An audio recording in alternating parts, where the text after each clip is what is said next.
Their armor that looks simple. Katonda byali kutwambaza. That the Lord is giving us. Ebigenda okutujja ebyambalo ebyokulwanyisa bye twambala. The armor that we put on. Bigenda kujja amaaso gaffe fokasi yaffe ku mulabe Sitaani. They are going to take our focus from the devil.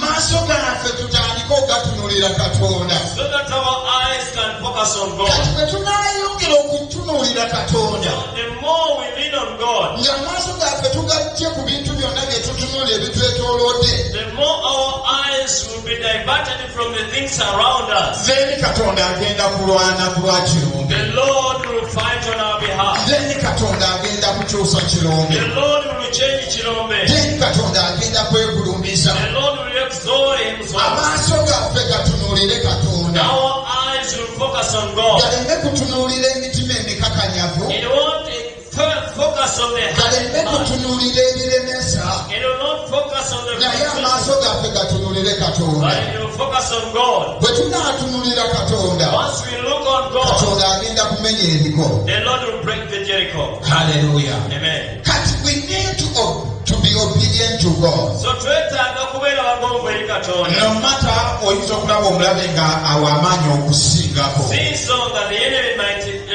look strange. So Joshua believed in God. Yoshua nakkiriza mu Katonda. And he obeyed God. N'agondera Katonda. And also had faith in God. Era nakkiriza Katonda. So obedience, the Bible says, obedience, you obey wholeheartedly. Bayibuli egamba nti ogondera ddala. You obey him with all your heart. N'ogonda n'omutima gwo gwonna. N'ogamba Mukama nze ngonze. And you say, Lord, I'm obedient. I shared with the people about obeying God. Nagabanako n'abantu ekikwatagana n'okugondera. And I told them that when you talk about obeying God, Ne mbagamba nti bw'oyogera kugondera Katonda, you have to obey God's word. olina okugondera ekigambo kye. His word, you must obey it. Ekigambo kye olina okukigondera. Gondera ekigambo kya Katonda. Obey the word of God. Bw'oba okuyagala wabeereko ebisenge ebimenyeka. If you want some walls to be broken. Gondera ekigambo